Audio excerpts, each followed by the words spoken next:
everyone, Neonstar here, and while I didn't really go many places as a kid, I did spend a lot of time in our backyard. We got our house in 2011 when I was 7, and it had a big backyard. Unfortunately, we lost our house in 2017. You can watch the video I made about it up there.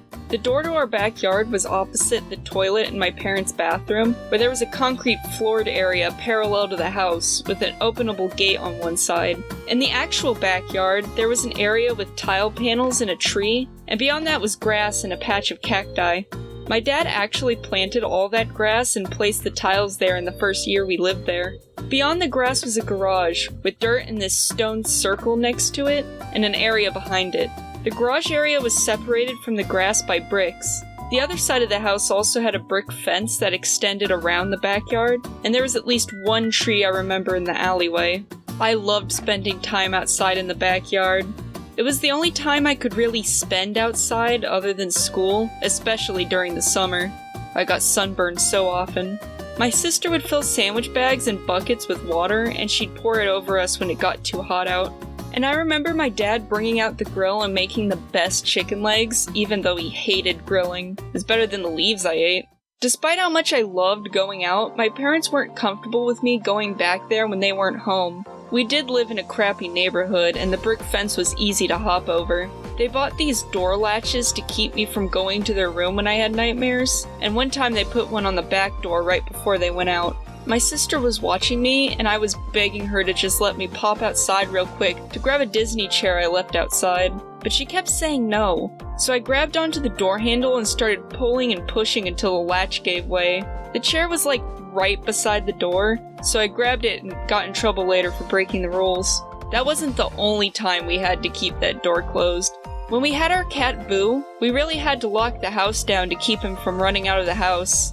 You generally shouldn't let your cat run wild outside, since they are a plague upon the environment. And Boo was smart, so he would just stand up and pull the handle down to get outside, so we couldn't leave the door unlocked. But if you were outside, you couldn't have the door locked. So what we would do is prop a mop under the door handle. Couldn't have that thing down for a second or else. There were times when you'd have the mop up and then the door would rattle because Boo was messing with it. And if you needed to get outside with the mop like that, you'd just twist the handle up instead, which the cats couldn't do. It got a bit harder to do this when the outside handle kept falling off, but we made it work. Speaking of making things work, my dad planted a bunch of plants in our backyard. Around my bedroom window there was a tree, and my dad liked planting flowers around it. We mostly had morning glories and moonflowers, but I can't remember what else we had. Actually, I think we might have had forget-me-nots, which would be very ironic. My dad also liked planting vegetables and herbs. He grew cilantro for our rabbits, basil, peas, but I think we never transitioned those outside. And my school gave everyone a cabbage plant where the goal was to grow the largest to win a prize. But I didn't care about the prize, I just wanted the plant to grow. Unfortunately, we had a very large dog, Ursa, who lived in the backyard, and she just decimated all our plants. Ursa completely took over our backyard once she was done being a puppy. My mom liked buying animals and getting bored of them like a month later. So once she got bored of Ursa, she was put in the backyard until before bed or if it was raining. For a while she was on a leash, so I could still go out when I wanted to. Although one time she busted out and ran straight towards me. She was already bigger than me by this point, but luckily I was able to push her over and roll her around on her side while screaming for my parents. They didn't even hear me in the house. They went out to smoke, saw me, and Dad dealt with her. I could have been getting murdered and they wouldn't have heard a thing. Eventually we just let her loose and I never really went out after.